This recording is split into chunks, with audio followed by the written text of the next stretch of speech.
Well, with just 14 days to the 2020 polls, the National Media Commission is cautioning security agencies against the abuse of journalists who will report on election day. According to the NMC, security agencies who do not have the right to stop pressmen from executing their tasks.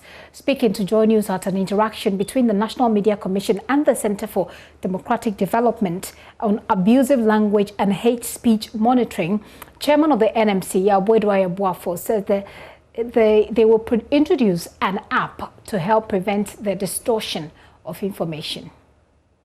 But it is an advantage. You see, what we are going to do this year because of COVID, people cannot assemble in the numbers that usually they do. What we are going to do is that we have this app that when we load it on your mobile phone, wherever you are, if you come across any event, any scene, and you want to capture that, you can capture that and send it to our receiving room.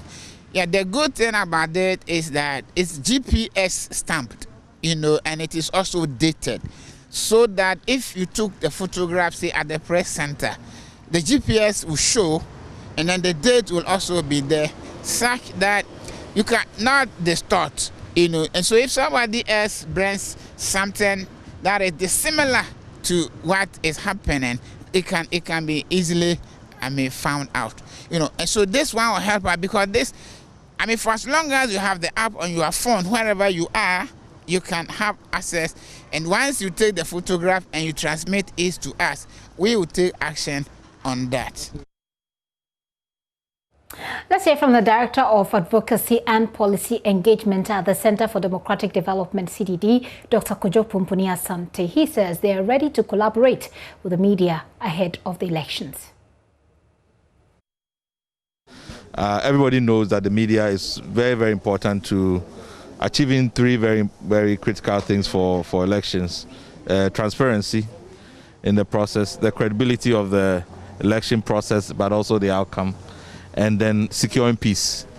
Now, we are collaborating with the National Media Commission as the main regulatory body for the media fraternity to use the opportunity these few days that are left before we get to election, and even thinking of beyond election, to engage with media houses, journalists, and everybody who matter within the sector to ensure that the platforms are used for the purposes that they are supposed to be used, which is to inform and educate people. We've seen from elections in the past that the media always play a very critical role as they run up to the election in educating people, but also even during election day in making sure that people get the right kind of information.